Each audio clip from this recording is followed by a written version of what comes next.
یہ جو نوبت آئی ہے، بات یہاں تک پہنچی ہے، کیا یہ سب سیاستدانوں کی نااہلی ہے یا کچھ اور عوامل بھی ہیں جو کار فرما ہیں؟ جی، در حقیقت اس کے پیچھے جو پچھلے 14 مہینے میں ہمیں نظر آیا ہے،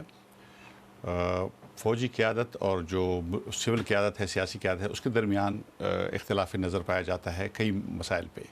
جن میں جنرل مشرف کے اوپر مقدمہ چلانے والی بات ہے، ہندوستان کے ساتھ تعلقات ہیں، افغان پالیسی ہے، جی دہشت گردی کی جنگ کے بارے میں نظریات ہیں۔ میں سمجھتا ہوں روٹ کاز وہ ہے، یہ جو نظر آ رہا ہے یہ سمپٹمس ہیں، جی یہ میں ظاہری علامات ہیں۔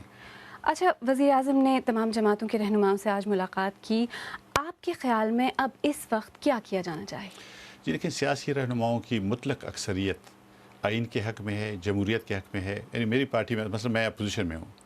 نواز شریف کی حکومت پر ہم بہت تنقید کرتے رہے ہیں، لیکن ہم اس کے خلاف ہیں کہ غیر آئینی طور پر اس حکومت کو گرایا جائے، جمہوریت کو نقصان پہنچے یا خدا نخواستہ آئین کو نقصان پہنچے، کیونکہ وہ فیڈریشن کا نقصان ہوگا۔ میں سمجھتا ہوں کہ جمہوری قوتیں متحد ہیں آئین کے حق میں اور پارلیمان کے حق میں اور جمہوری نظام کے حق میں۔ تو آج جو سیاسی پارٹیاں ملی ہیں نواز شریف صاحب سے، انہوں نے بھی اسی ریزالو کا اظہار کیا ہے کہ وہ جمہوریت کے ساتھ کھڑی ہیں، اور کل جو ہوگی جوائنٹ سیشن پارلیمنٹ کا، وہ بھی میں سمجھتا ہوں کہ جمہوریت اور آئین کے ساتھ کھڑا ہوگا۔ یہ کہنا غلط ہے کہ یہ نواز شریف کے ساتھ کھڑا ہوگا، یہ آئین اور جمہوریت کے ساتھ کھڑا ہوگا۔ آپ نے کہا کل کا جو مشترکہ اجلاس ہے وہ آئین اور جمہوریت کے ساتھ کھڑا ہوگا، لیکن کیا پارلیمان اس وقت خود کو اپنے آپ کا تحفظ کرنے کی اہل ہے، وہ کر پائے گی؟ لیکن پارلیمان تو کوئی جسمانی قوت یا اس کے پاس کوئی فوجیں تو نہیں ہے نا، لیکن ایک آئینی قوت ہے، ایک اخلاقی قوت ہے۔ میں سمجھتا ہوں کہ جو لوگ تختہ الٹنے کی بات کر رہے تھے ان کی حوصلہ شکنی ہوگی، کیونکہ پارلیمان بہرحال پارلیمان ہے، 20 کروڑ لوگوں کی نمائندہ پارلیمان اندر بیٹھی ہوئی ہے اور 10-15 ہزار لوگ باہر کھڑے ہیں۔ اگر یہ 10-15 ہزار لوگ یہ 20 کروڑ لوگوں کی رائے کو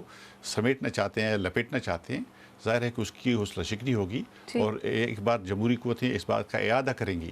کہ پاکستان میں وہ ہر قسم کی ماجرا جوئی یا مہم جوئی کے خلاف ہے۔ اچھا، آج سارا دن فوج اور وزیر اعظم کے حوالے سے افواہیں اڑتی رہیں، اگر کل کو یہ افواہیں حقیقت میں تبدیل ہو جاتی ہیں تو کیا آپ وزیر اعظم نواز شریف کے پیچھے کھڑے ہوں گے؟ جی، یہ افواہیں حقیقت میں اس لیے نہیں تبدیل ہوں گی کہ اگر ایسا ہوگا تو یہ غیر آئینی بات ہوگی۔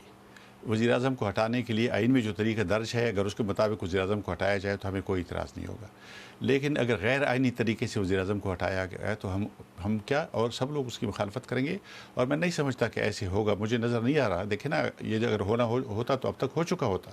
لیکن یہ ابھی جو جاوید ہاشمی صاحب نے پریس کانفرنس کی ہے، میں سمجھتا ہوں نے بھانڈا پھوڑ دیا ہے، اب تو اس کے بعد تو بلی تیلے سے باہر آ گئی ہے، اور میں سمجھتا ہوں کہ بہت ایمبیرس ہو گئی ہیں وہ قوتیں جو غیر جمہوری طریقے سے تبدیلی لانا چاہتی تھیں۔ افراسیاب خٹک صاحب، ہم سے بات کرنے کا بہت بہت شکریہ۔ شکریہ آپ کا۔